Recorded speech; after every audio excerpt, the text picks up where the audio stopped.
Why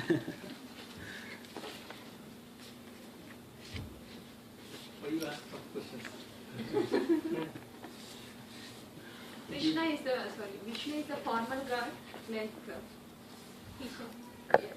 Vishnu is the formal god. Like we have to do all the certain things for praying the Vishnu, and for the Krishna he is like in our home. So friend, means like if we go to office, like we have to in a formal attire and we have to follow some rules. But in home you will be like free and you can do whatever you want. So for praying Krishna, he is like a small kid and you can pray him and you can do whatever things. It doesn't matter. Like you have to show more love for the Krishna. The Vishnu, it's a different idea.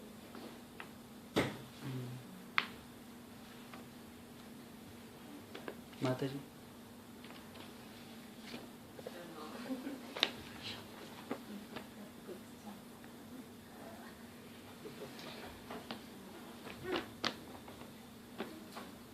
Whatever you know, you don't have to be right.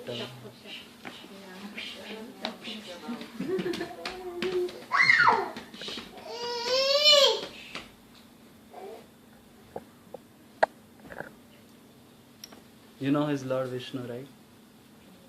I just hear is the name of Krishna, but I don't know about much. So.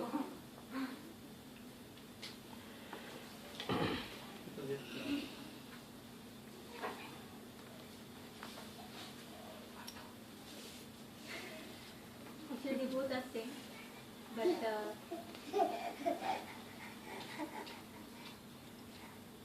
she said it's more formal. Yeah, we can see Krishna like is our friend, like Arjuna and Krishna, how is the relation, or we can maintain like a Yashoda or like a motherly affection. We can, and or like a Gopi Gopas, how they their relation we can do like that, or Sudama, or how such like a friendship we can. Yeah.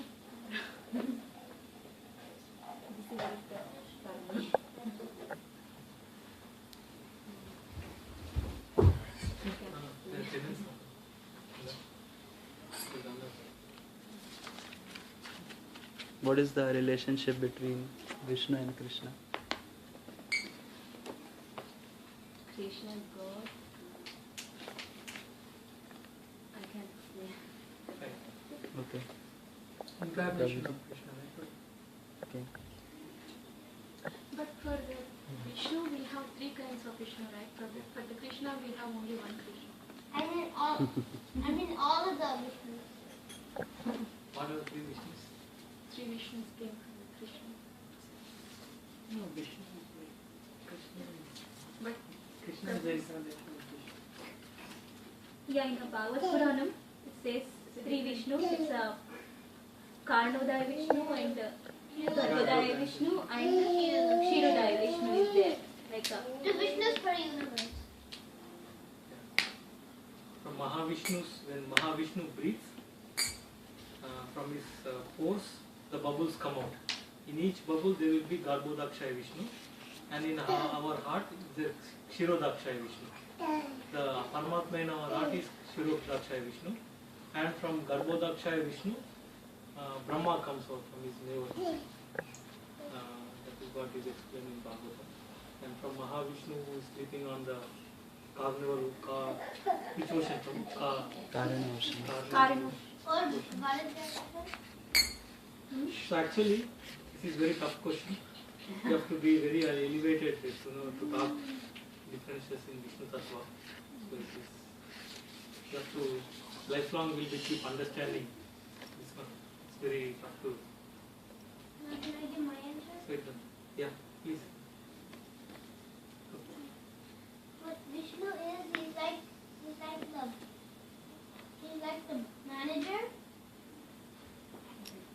and the Krishna is like the topmost person. So who is managing who?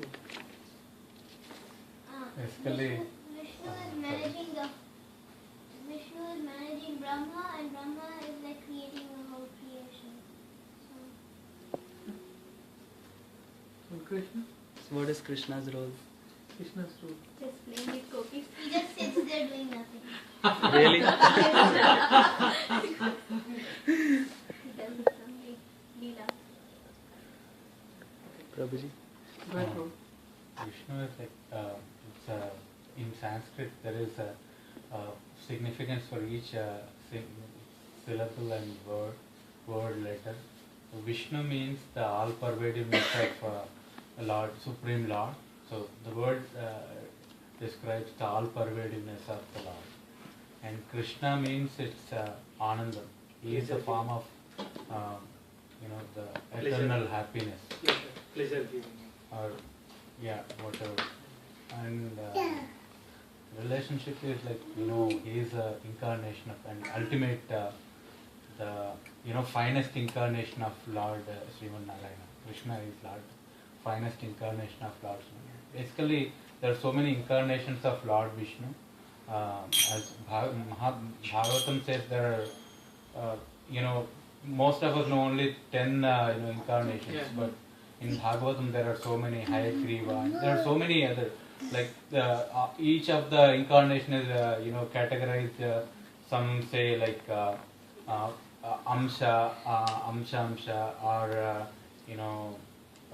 some different categorizations, I don't remember what Yeah, are they. Leela Avatara, some Shakti Avesha Avatara. Shakti, Avesha Avatara. Shakti Avesha Avatara. Parashurama, if you take Parashurama, it is Shakti Shakti Avesha Avesha Avataram. Hmm. Something like Vyasa. If you talk, Vyasa. see Yeah. Vyasaya Vishnu Rupaya, Vyasa Rupaya Vishnu. It is also one of the incarnation, but very small, amsha of Lord is in him. But if you take Rama, there is a order of the avatar, Matsya Kurma Varaha, all. If you go till Rama Avatara, it is called Purna Avatara. Means in the avatar of Rama, Lord showed all the human qualities. But in avatar of Krishna, he is called Paripurna Avatara. All the qualities like God and as a human being, he molded himself to show all the qualities to the universe. And I think if you go top, there will be so much. I think someone is saying Shiro. I don't remember. Shirodai. There are so as per my knowledge, there are 5 places of Lord. Para, Vyuha, Vibhava, Archa, Antaryami. Para means Paramapadam or a holy abode, what we call Paramapadam. After all the souls, basically, this creation is divided into 2.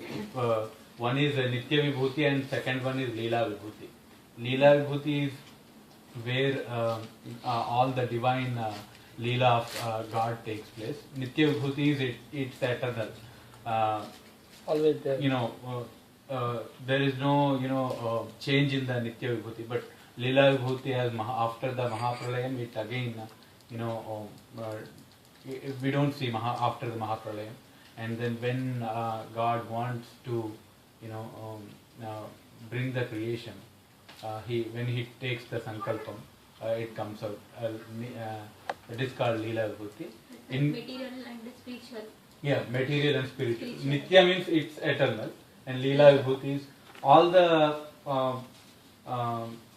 And then second one is Vyuham. Para Vyuham means where we see Lord in the Milky Ocean, right? Yes. Kshira Sagaram. We also say Kshira Sagaram. That is called the Milky Ocean, and that is also known as Vyuham. Vyuham means where God, does the work of creation. Like from him, I think somebody is talking. The Brahma comes out, and then also after Brahma, Lord Shiva comes out, and Sanaka Sanadi Rishis and Indra, everyone from there he commands the. He will become the one of the 3 of like Brahma, Vishnu, Maheshwara, right? So 3 roles. He takes the one of the role as what you call sthiti, srushti sthiti laya. So Maintenance. maintains, yeah, srushti and sthiti and laya. So this is what I Good, good, very nice. Yeah. Prabhuji? Good. Nothing.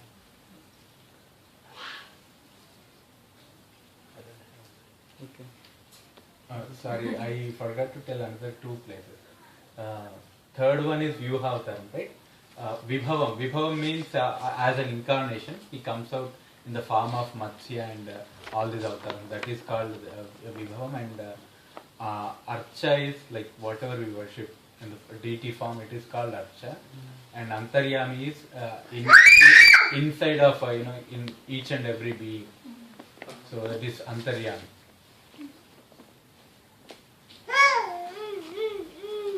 Jai, nice. Thank you, Prabhu. Easy questions. All I know, Prabhu, Mataji already explained, what I know, Vishnu is official form of Krishna. So Krishna is original form and Vishnu is official form. That's what I know. Okay. So we have heard two categories of answers. One is Yeah, Prabhuji and I said, have one more. Whenever we worship in our, as per our, scriptures, Sarvadeva Namaskaram Keshavam Pratigachati. Whenever you do something, at the end you have to do offer. There are so many, all the Narayana, Govinda, or let it be any form or any name of the God, but you have to do Sarvam Sri Krishna Arpanastu. It's he is the one who receives the, because Rama is being a emperor, or what you call he is a king, right? Or emperor. So Chakravarti, he is a son of Chakravarti, so he doesn't require need anything from anyone. So our acharyas say like this, because he never wished to take something from, he always offered to everyone. But Krishna is the one, he himself went into the Gopala homes, and he steals butter. Take it everything. Pashyato, and in Bhagavatam it is Pashyato Harudu. Krishna's other name is Pashyato Harudu. He steals when you are looking at him. So it's called Pashyato Harudu. Okay. Good. So can start reading and then.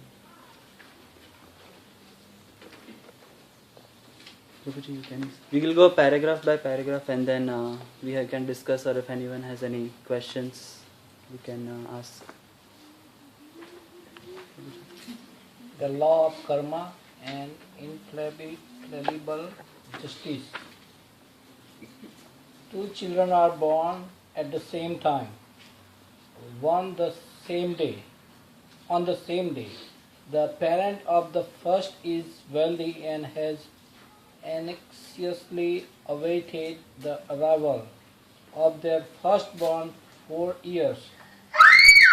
Their child, a boy, is bright, healthy and attractive, with a future full of promise. Surely, destiny has smiled upon him. The second child enters into an entirely different world. He is born to a mother who was abandoned while pregnant. In her poverty, she feels little enthusiasm to rear her sickly new offspring. The road ahead is fraught with difficulties and hardship, and to rise above them will not be easy. The world is full of disparities like these. Blatant inequalities that often provoke questions. How could Providence be so unfair? What did the parents do to have their son born blind? They are good people. Is good unkind? Why does one person enjoy while another suffers? The answer to such questions are crucial to all us because they give us direct clue on how we can become free from all future suffering.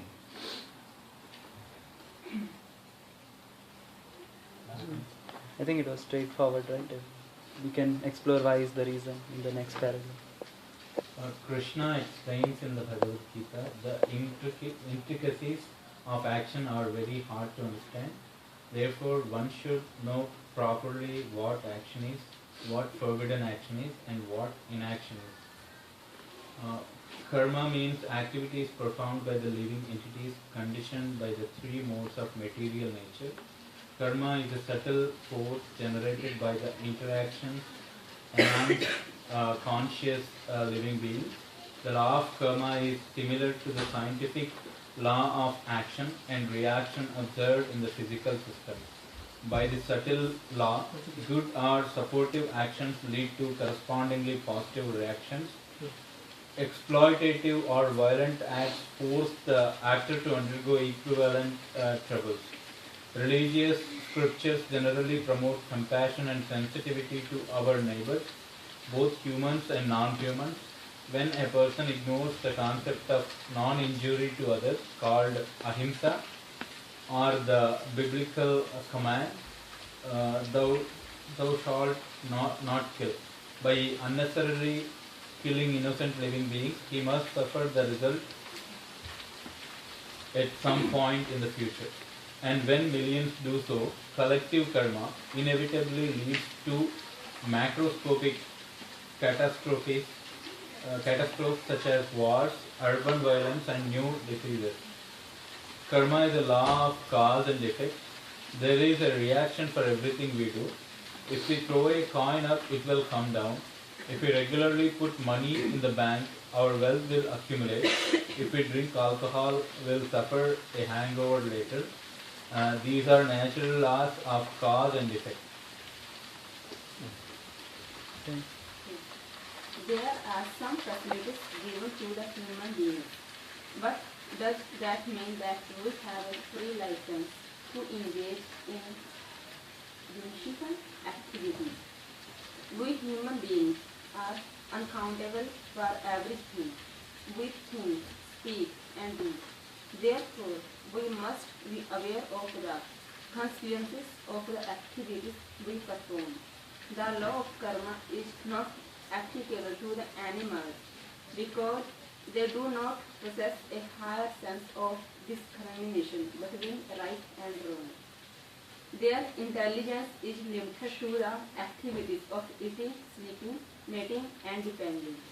However, human beings are gifted with a sense of discrimination and a higher intelligence to inquire into the purpose of life and the root cause of suffering.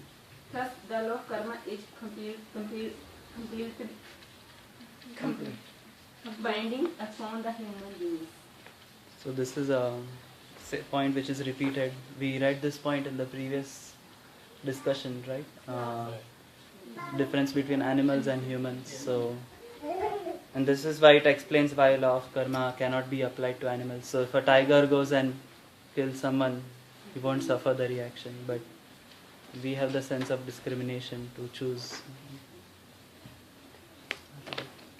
Here, just one here. In first paragraph, a scenario is presented, right?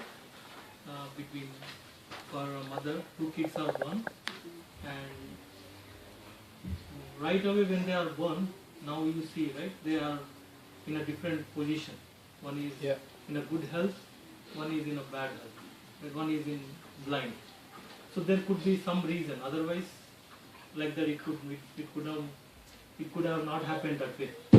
Both could have been healthy or happy, right? So, but there could be something behind it that specifically has happened. Now, in the next verse, he is saying that you have to understand what is action, what is inaction, and what is forbidden action. So that now for anything, if you see, there is some standards. Right? If you go on the road, you have to be on the right, you have to follow the signal lights. If there is Follow the rules. follow the rules. Right? For anything, if you go to office, certain areas we should not talk on cell phones because it is close to the cubicles where people are working. So anything you take, there are certain Laws. regulations, rules and regulations. So similarly, in next one he's saying, right, in next paragraph he's defining about karma. So similarly for human life also, we have some guidelines how we need to lead the life. Example, non-injury to others. Yeah. That is very, very important. Ahimsa. Huh? Call ahimsa. Ahimsa. So there are some guidelines that we are given this human life, and we need to understand what are those guidelines. So this is nothing but karma. Sorry, Prabhu. Yeah. People say that I don't want to follow any rules and regulation, but they don't know that inevitably or inevitably they are actually following some set of rules. Yeah, obviously, definitely. We cannot have full freedom. Either by force or By force, we have Yeah. to suffer in future or now. If they are not following rules, the body is growing, they are getting to the adult age, and then they go to old age also, right? Right. And even if they don't have time to die, they have to die. If they are so busy, I was listening a lecture saying some people don't have time for themselves also. But eventually they don't have time to die. But death will come and take them anyway. So, And actually later as we read, we'll realize that these rules and regulation, they are actually meant to achieve freedom eventually, ultimate freedom. Because if we stay within the rules and regulation and aim for the higher purpose of life, we'll get liberated from material bondage, and then we become liberated. We won't have to take birth again, and that's how we become free, basically. So rules and regulations are meant for freedom, actually, eventually, in the spiritual. otherwise what happens is, if there are no rules, what my enjoyment is, your suffering. Yep. Right? So that cannot be the case, right? So if you have standard rules, if my enjoyment, it should be your enjoyment also. It should not be a suffering for you. Otherwise, somebody might come who is little powerful and they can take over. They can, do lot of ahimsa, which is not recommended here. So definitely we have to follow some guidelines. And this karma is a very important topic, understanding. It's very difficult to understand, but at least it will prevent us, or it will put us in the right path, so that we follow the guidelines that we have to follow. And I think that's why the same point can be extrapolated, that what one person's enjoyment is another suffering. But some people may follow certain rules and they say, I don't think this is should be a rule. But that is the reason why we should have the rules and regulations are set by scripture. Dharmam tu shakshat bhagavad pranitam. They're set by God himself. We don't have to create our own rules. So this law of karma is made by God. We can't say that I will accept only this part of law of karma and reject this part. But it's a standard. It will apply to us whether we accept or not. Mataji. Yeah. Prabhu? No, just because our, we means our journey is not going to end it here in this world. So definitely. What's the purport of that? Basically, I don't know. I wanted to say something. But that's fine. Go ahead. Okay. No, what I'm thinking is, to some continuation, I wanted to. You can What I'm recollect. saying is, like what Prabhu is trying to say is, our journey doesn't end here. Yeah. We are eternal. Right? We have a physical body. Yeah. And we have our soul. Right? So the physical body it will manifest and it will unmanifest. So it will come into being and it will go away. Whereas the soul is There are three kinds of karma. Punya karma, activities done according to the law of nature and as per spiritual injunctions. Performance of punya karma gives pious and good reactions. Vikarma, whimsical activities done without any regard to the law of nature and against scriptural directions. Perform of vikarma gives sinful reactions. Akarma, activities for which one does not suffer any reactions. These are activities without bondage.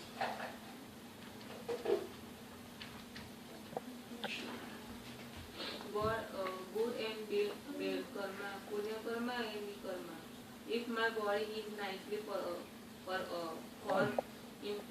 intelligent, healthy and born in aristocratic or rich circumstances with good opportunity for education, it is understand that I have acted fiercely in my previous life. If I have a body that is ugly, deformed, diseased, unintelligent, or born in poverty and ignorance without facility for improvement, I must have acted sinfully in the past. I may want to live in this house, but I may not deserve a human body. In the appropriate body of a rat, however, I will be allowed to live in this house and consider in my own karma. It's like is a bank account of credit and debit. Just as one bank account determines whether one will get what one wants, the soul karmic account determines whether he will get what he wants in life. Good karma is like a credit in account and bad karma is a debit. For example, if someone is very charitable toward education institution, in his next life he may be very wealthy and receive an excellent education. On the other hand, if one kills a living being, he or she will suffer a same fate in next life, as long as the soul is involved in good or bad activities. He will continuously reincarnate in various species of life, according to the laws of karma. At the time of death, the plans of the soul are stored within a mind, sublimator, and by the help of higher order natural law involving karma, the soul gets the facility to give these plans shape in his next life in suitable bodily form. The numerous biological form and various level of consciousness are therefore present in nature only to accommodate the different desire of soul. Good karma and bad karma do not cancel each other. One must suffer all bad karma and enjoy all one good karma. important point, right? Yes. You do. Many good points mentioned in this paragraph.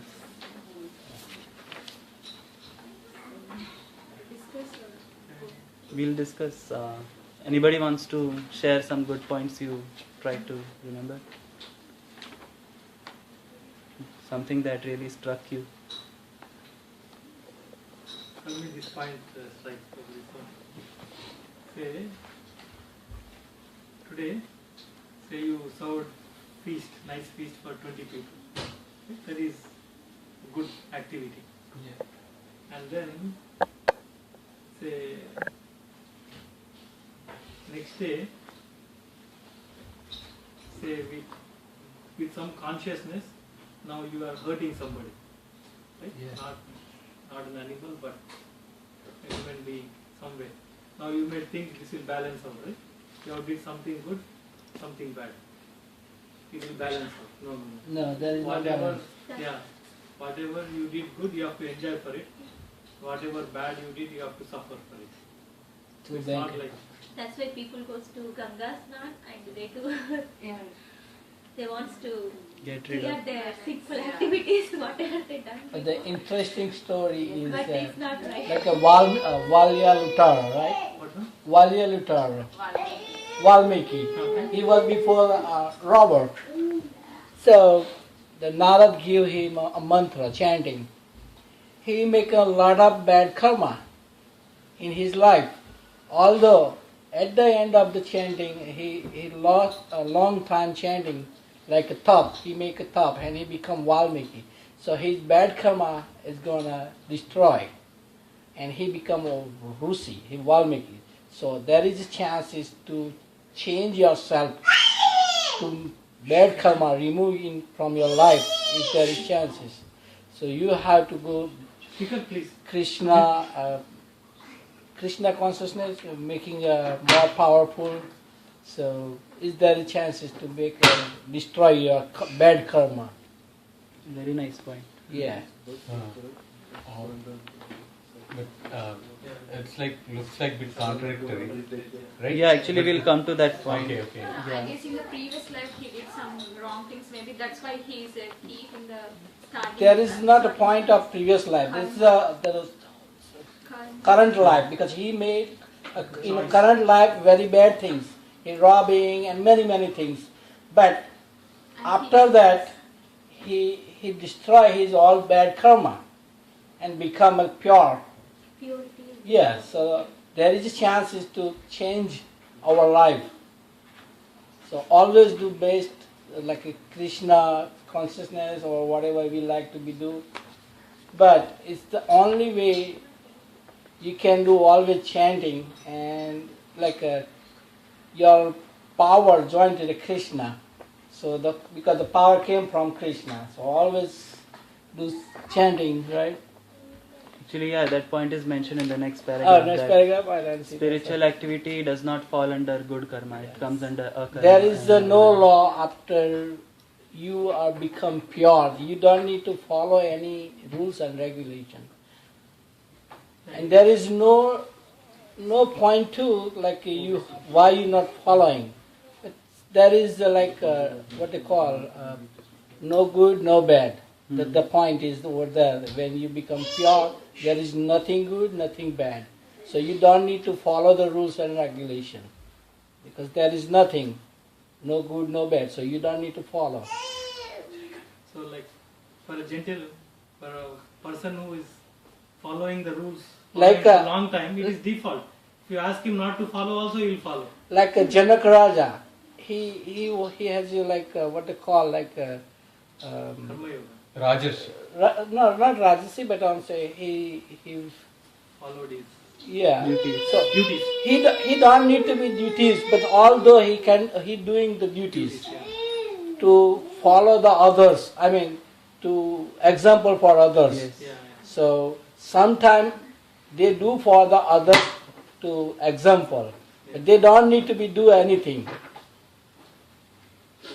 And that's what is in material world, even though people may be pure, but Krishna says that if you act artificially as a renunciant, then people will follow you. That's why Arjuna fought the battlefield but did not renounce it, even though he did not want to, and he was pure, So because Krishna instructed him, that is your duty as a Kshatriya to protect dharma. So we have chances to make the purity ourselves, to cut the bad karma. Yeah, here in But the point is over here, there is no chances, but I have doubt about that point. The bad. But your focus should be, serving the Lord Yep. ultimately. Okay. Akarma refers to spiritual activity performed on behalf of or pleasing the Supreme Lord that does not have any material reaction. Punya, good karma, and spiritual activity, akarma, are not the same. Punya, good karma is material activity pertaining to the material body. By performing this, one can get promoted to a better material situation within the material world, but one cannot go beyond it. Just like in case of a prisoner who may be transferred from a C-class prison to a A-class prison cell with more facilities, but who is not allowed to leave the prison. Akarma or devotional service to the Lord, however, being fully spiritual, has nothing to do with this material world. It is not meant for material promotion, but it is meant to transfer us to the spiritual world, beyond the cycle of birth and death. Akarma is beyond the both karma and vikarma. So it's clarified. I would like to make a point. Like, same like prison, our acharyas say the punya is like gold handcuffs, and papa is like iron handcuffs. So either way, you are not you will be tied, right? So if you start accumulating punya karma, you will be again in this birth and death life cycle. Either you might be taking a good position or higher, you might be elevated, but you are not getting relieved from this bondage. In the other way, the papa karma as well. Because to get the reaction of good karma, you have to come again and enjoy it. Enjoy it. Yeah. Only then you can go to the next level. But it is at least There good is- to do punya karma It's compared to Bad. Like there is one point need to be add something. So what do you mean? Not by- only punya So you're karma. telling giving No, no. helping others No, is punya karma, right? No, no, helping It is better than harming others. Yeah, better than harming others, but in perspective of spiritual Oh, yeah, of course. path, You cannot you know, compare that. I don't know, I'm not sure about this, but I heard from the elders saying that if you go to Indra, the Indra Lokam or heaven, there you only, it's a, temporary place. Again, you have to come back. Yes. So the punya karma is not good things also. Not only bad karma, but punya karma. If you do the more punya, you get a more swarg loka. And when it is over, then you come back to the earth. So the punya karma is not good. You have to surrender it completely and not wish about anything. Then you are go to your destination. Otherwise, you do punya, more punya, you go to more swarg loka. So that's also not good. all we have to And wish for also, is punya karma is attached to the results actually. Yeah, so if you do the punya karma, We think, if I do some punya karma, maybe I'll get something. Maybe we think that if we not think also, then we come back. Even we not think. Because they say, whatever you do not desire and completely arpanam to Krishna. So then you go to the Krishna destination. Otherwise you go to Indra Loka, whatever Loka, you come back. Prithvi Loka. You finish your bank balance and come back. Yes. Yeah, So if you want to do punya karma, you have to offer the result to to Krishna. Krishna. Then only, That's the good or thing. blindly, you're doing No something desire punya. any. Yeah, that is what called Satvika Tyaga. So, Yeah. whatever we do, just offer it to Krishna. Forget it, what we do. Do. He's harming others also. So next level is at least he'll be doing good to himself and helping others. And at least in that case, people are in that mode, it is easy. Now they are do the same thing, but they'll not expect the result. So we can, people who are doing these good activities, it's a little bit easy to educate them on the. This.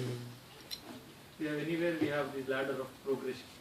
Yes. Goodness, passion, ignorance. Sorry? Goodness, passion, ignorance. Oh. That's what it says. Okay, Prabhu. Next paragraph. To free oneself from the bondage of this material nature, one should perform a karma, that is work without reactions. Lord Sri Krishna explains this very vividly in Bhagavad Gita 3.9. Work done as a sacrifice for Vishnu has to be performed, otherwise work causes bondage in this material world. Therefore, O son of Kunti, perform your prescribed duties for his satisfaction, and in that way you will always remain free from bondage. This is very difficult to understand. How can I do something without expecting a result? Right? This, if you talk to somebody new also, they will ask like what? We are going to work, right? We are expecting the salary. And without expecting the salary, if that doesn't pay salary, do we go to work? Right? So this is a very difficult topic, but thing is, okay, we are expecting the salary, but thing is, we use it for whatever we have our needs, and in some percentage we offer it as a sacrifice we offer it some for devotional activities.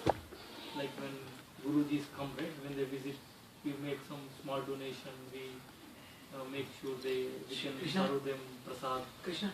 Right? So that in our Krishna. during this family life, because we have our needs to maintain, right? We have to save some money for our future needs. So all that is fine, as long as we can certain percentage we can give it for good cause. It may make it. Again, if it doesn't go for good cause, we are responsible for it. So we have to make sure that And that is the duty of Grihasthas, right, to support the other three ashrams. yeah, it's the duty of the Grihasthas To support sannyasis, brahmacharis, and vanaprastha. It's officially 10% of your salary. Yeah, and That's the Shastra says. The only 10%. Grihastha is officially authorized to perform the rituals. So many like. 10% is. Without Grihastha, all the three ashramas cannot do anything. In Grihastha also we can call it sannyasi, because again we are not attached to the results. So this one even I found, we find it a lot of difficult. Right, to say, how can you without expecting the results? I'm thinking this way, like mother, feeds a child, Yeah. but of course she expects her son to be good. That is some way of expectation, but it is better than expecting something in return, right? If you it should be the same way when we serve other people, or when we do a good activity. If you give charity, do charity. If you expect something, okay, he should recognize me or something. In that way, it is mother serving or feeding a child is better than. But serving, Sartika Tyagam is totally it's ultimate point in that sense. I believe. Actually, this one, more we discuss, like we get more and more details. Like in the lecture, a mother's son gets seriously sick. Her son gets seriously sick. Then she takes him to the doctor. So the doctor takes care of her son very nicely, and within 4 or 5 days he becomes normal. Then he will discharge the kid. So the mother, meanwhile, she teaches nice purse to donate it to the doctor, and she puts 1 lakh rupees in that to give it to the doctor. So next day, when during the discharge time, she gives the purse to the doctor. The doctor will say, okay, this purse is very nice, but my fees is 10,000. So she was expecting him to give him 1 lakh, Yeah. but now he's asking only for 10,000. So what, she'll take the purse back, give him 10,000 and keep 90,000. So like this, so working without results means you get more, like which is in a subtle way. Actually we can't, like you may be getting pure love of the God. It's not that you are not losing, you are not expecting any results. Right? So you get more and more purity. So those kind of things you will get. So you are getting something which is more long lasting, which doesn't end with this life, with this material body. So what happens is we have a lot of this bodily concept of life. So if I do something, I have to get something tangible. I have to hold something and see. Right? Otherwise, it's not the outcome. So definitely, there was one more story I forgot, which clearly explains this concept. So this concept is tough to understand, but as we discuss, as we hear, and as we get more and more, it becomes very clear. And I think Basically, to make it clear, in our olden days, all our homes used to be named on the name of Lord. Okay, Sri Nilayam or some Nilayam. They used to name some god, meaning which in a sense means that we are not the owner of the home, but we are the managers.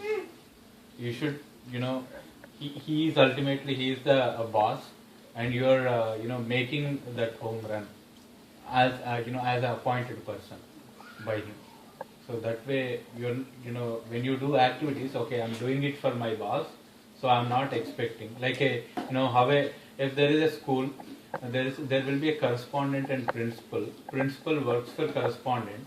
He never looks for the profit about the school or things like that, but he only concentrates on the managing the school.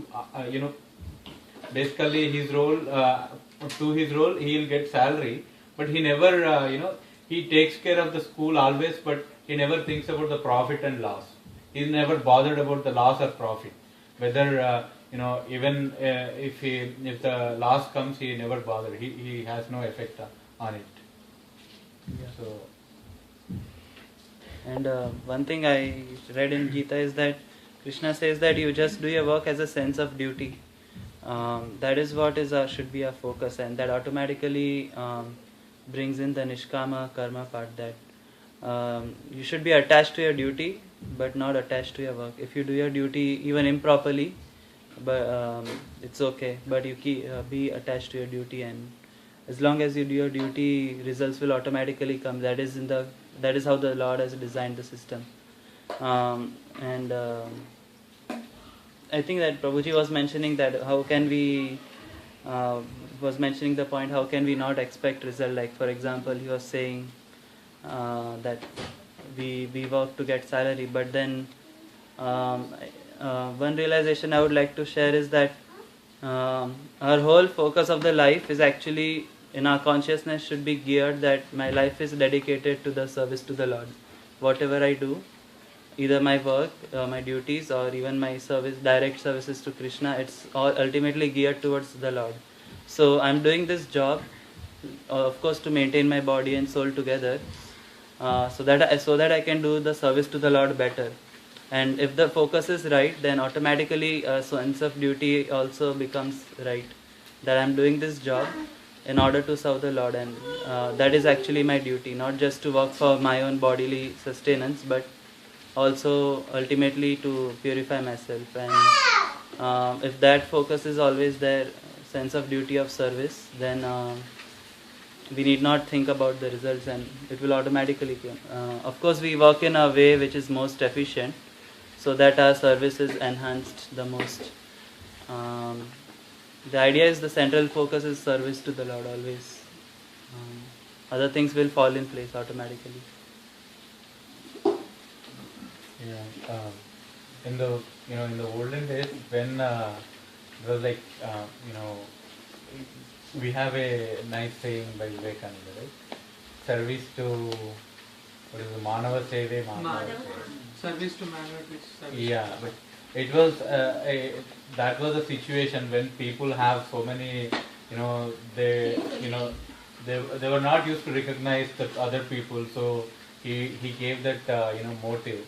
But whatever Swamiji recently said is like, serve all beings as service to God. So as there's not only humans are in this world, so there's so many other beings. Whomever you do, whatever you do, like do it as a service to God. So and large. Yeah.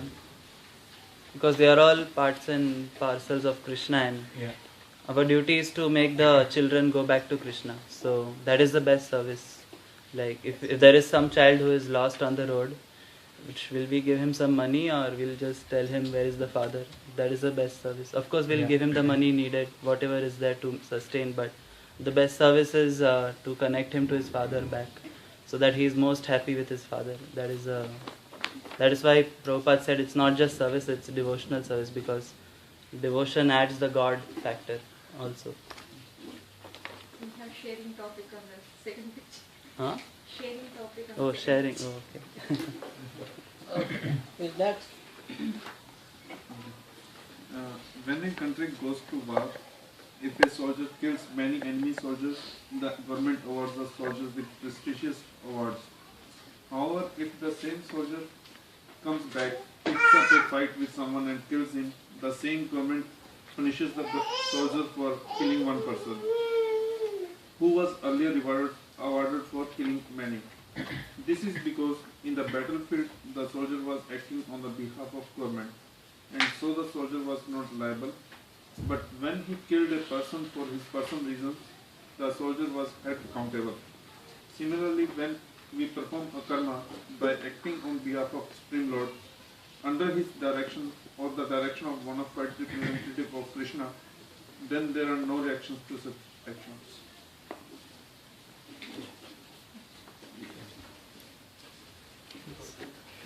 Good.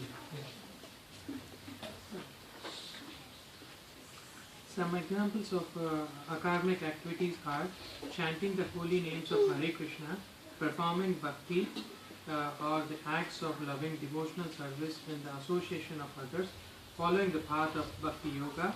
By performing akarma, one develops devotion for the Lord, detachment from bad association, purity and spiritual happiness. Akarma liberates one from the cycle of birth and death and takes one back to the spiritual world. Mukti and bhakti both.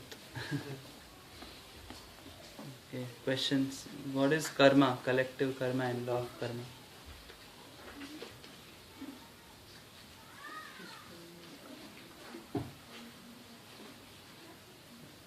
What is karma, Prabhuji?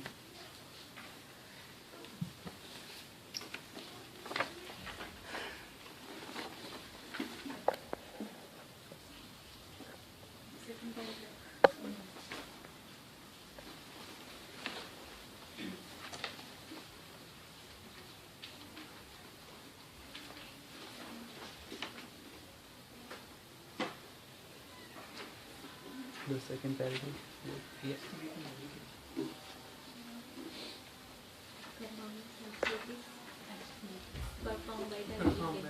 Karma means activities performed by the living entities conditioned by the three modes of material nature. This is actually very important, that it's conditioned by three modes of material nature. So only those activities are called karma. If the living entity is doing something under sattva, rajas or tamas, only that falls under karma. Akarma is not under these three modes. Right.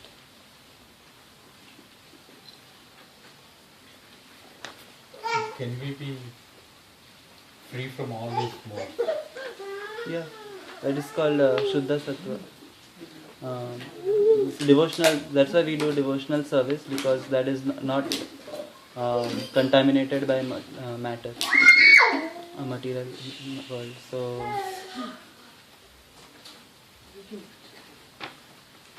You have to face the results whatever you do. Like as per the karma, like punya karma, you will get good results, and bad karma, you will get like sins, you will get bad result, and akarma is nothing, like no bondage. So basically, every activity, for every action, there is a reaction. So you have to face that consequences of that action. But probably I have one question, like why it's very hard to understand like law of karma, like generally we see people, they are doing everything of bad karma and still they are happy. So why it's so difficult to understand this law of karma? Why do you think they are happy for you? They are thinking they are happy. They are not. They are No, not but- happy. No, but kind of like Prabhuji, they are materially well But established. it is not, karma is not limited to this only life, right? Right, it So carries it over. carries it. You may not. But Balance actually, carry over. actually, there is one more saying also. It may carry over, but you'll also see the results. Some of the results at least. in immediate. this- in No, this life maybe, but we might feel like so, but yeah, in I think this Mita, I don't know. There is a one. Ihaiva Phalamashmate, some Mitra Bodha, I don't know, I don't remember. There are some stories, right, based on the animals. Yeah. Small, what Mitra Labham, Mitra Bhedam. In that there was a story. So there it says Ihaiva Phalamashnute. Punyam Vapa. I don't remember the exact, but I don't think that holds good regarding the karmas. I was told one very nice analogy that you take a tank of grains, you keep filling, you add the grains on the top and you discharge it from the bottom. So there's a tap open on the bottom. If you add good grains on the top, keep adding, and then you add bad grains on the top. So now you open the tap. Even you are adding bad grains, the good grains are coming out. But that does not mean it will go on eternally. It will eventually empty out and the bad grains will also come out. So karma acts like that. Karma has either immediate effect also, or some karmas come later. That's how it is.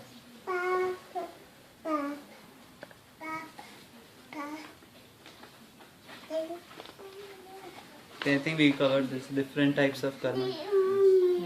Okay, what kind of action is recommended to free oneself from bondage of material nature? Explain with example. Your turn. Akarma. Do Shravanam, Kirtanam, spiritual activity. Examples, satsang. Attend satsangs and you'll be liberated. Satsang is the most priority. Feasting and Feasting and fasting. feasting and Feasting and chanting. Dancing. There's a nice Vaishnava bhajan that Lord Vishnu does not reside in heavens, nor does he reside in the hearts of yogis, but he resides in place where his devotees come together and chant and serve him. Yeah. Yeah. What is that? I feel like third is Yatra Bhagava Jana. Tatra. It's okay, no problem. It's good. Hari Sada Vaset Tatra. Yatra Bhagavata Janam. Gayanti Bhakti Bhavena Harer Namaiva Kevalam. There is a song. I think Oma Mataji might know.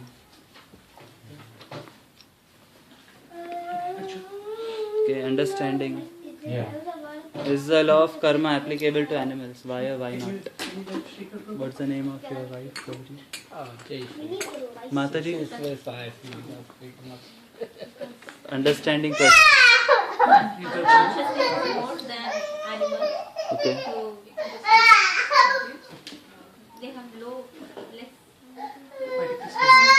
They have not sense of humor. Human discrimination. Discrimination. And what is that discrimination about? Because even animal can say good food from bad food. So what are the 4 points under the discrimination? Huh? Eating, Yeah. sleeping, mating, defending. Yeah, so their discrimination is only limited to eating, sleeping, mating, defending. But human level of discrimination can go higher into questioning what is the purpose of life and stuff like that. Okay.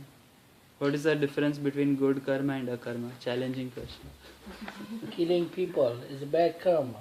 No, good karma and akarma. Oh, good karma, bad, not bad, karma. Good karma is punya karma is related to the material world, like the spiritual is the beyond the material. Good, okay. That's in essence, that's the right answer. Okay, do good and bad karma cancel each other. Shrikar Prabhu. Different accounts.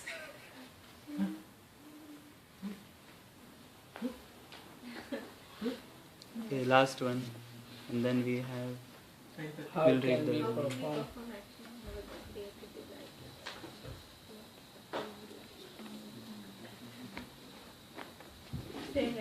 Okay, I think everybody has to share on question 7. Whatever they think, whatever is what they understand from this whole session.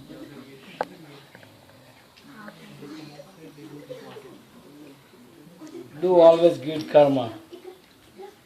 And do satsang, something, chanting. Scriptures. So Reading. we not get a bad result. Right? But good karma has a good result and you'll be... No, we do not attachment with any desire with the karma. Exact results. Okay. Perform your duty. Yeah, just do the duty and do not desire anything Okay. from the karma, whatever you do. Otherwise, you come back every time. Yes. So even when doing akarma, you should not desire moksha, right? It's different. There is a No, karma means it's Spiritual basically activity, the right? focus is Devotional. moksha, right? Right. No, devotional service. Moksha is it's like result. No, yeah, there's a I'm prayer not- that Yeah, I'm saying it less significant way. okay.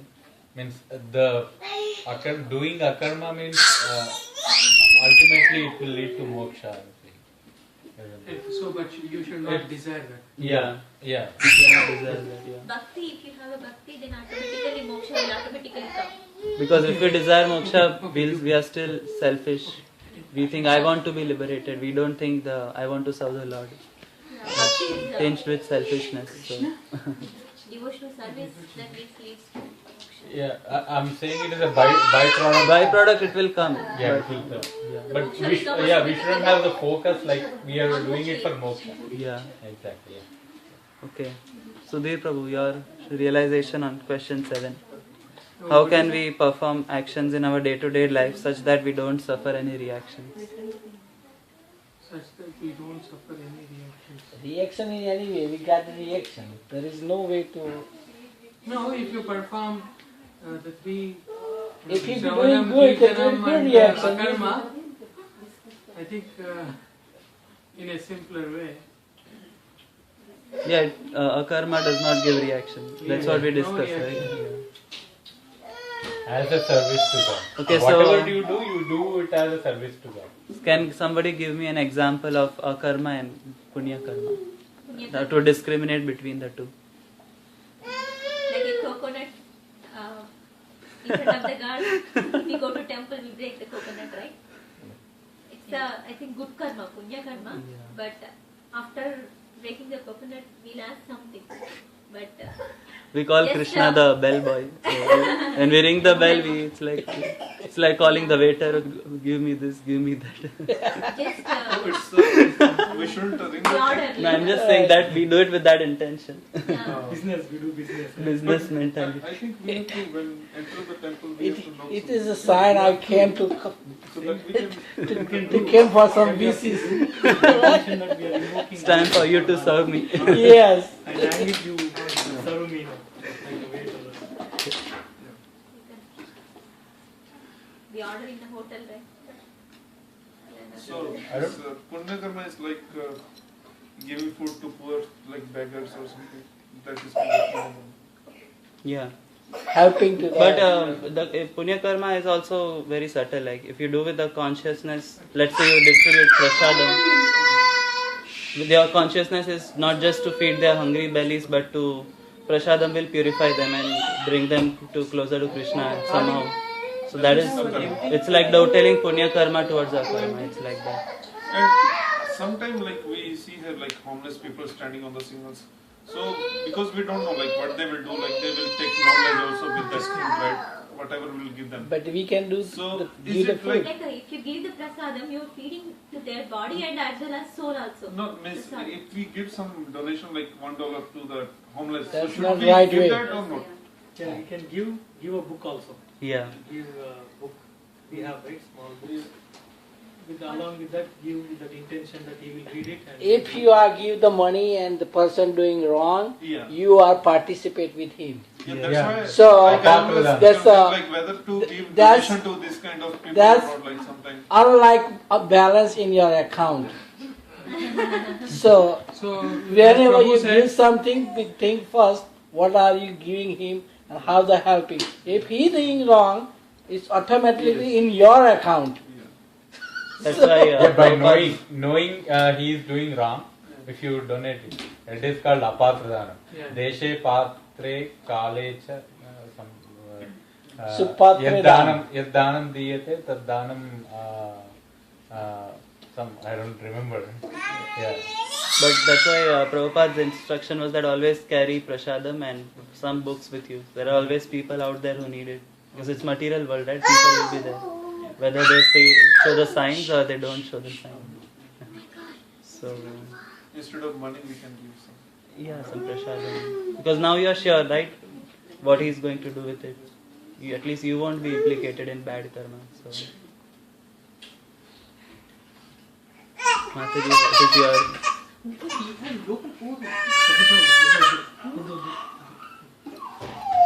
Chanting. chanting? Focus and just chanting. No, he is sleeping. Chanting, Aarti, Puja. Association with Association, yeah.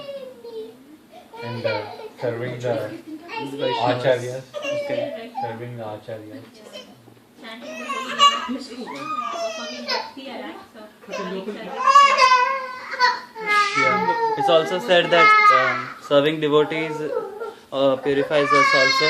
Devotees means people who are already serving God, and we serve each other so that we inspire each other in different ways. That's how we cook prasadam. It's also a form of service. Like Hanuman. Yeah. Like he is a sincere devotee of Rama, so if we take association of Hanuman or if we serve him, then he will take us to the Rama. Yeah. I'm talking about our own circle also. Yeah. And practically, like we serve each other, we bring something good, and to please the devotee, it's like a rich man, if you want to please a rich man or a boss, you have to please his child. That's the best way to please him. So we also serve each other in ways, different ways, anyways. Like you brought Tulsi Maharani for Kuldeep Prabhu, right? That's a form of service. We make prasadam and then we have kirtans. We bring also good thoughts too. Good thoughts, yeah. We share, that's what it is, yeah. We share and Yeah. we inspire. Parasparam. Subtle and yeah, both. Hare Ram, Ram Ram, Hare Hare. Hare Krishna, Krishna Krishna, Hare Hare. Hare Ram, Ram Ram, Hare Hare. Hare Krishna, Krishna Krishna, Hare Hare. Hare Ram, Ram Ram, Hare Hare. Hare Krishna, Krishna Krishna, Hare Hare. Hare Ram, Ram Ram, Hare Hare.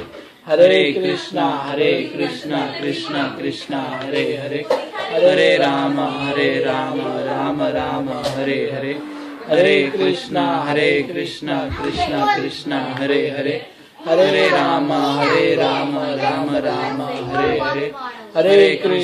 Hare Krishna, Krishna Krishna, Hare Hare. Hare Ram, Ram Ram, Hare Hare.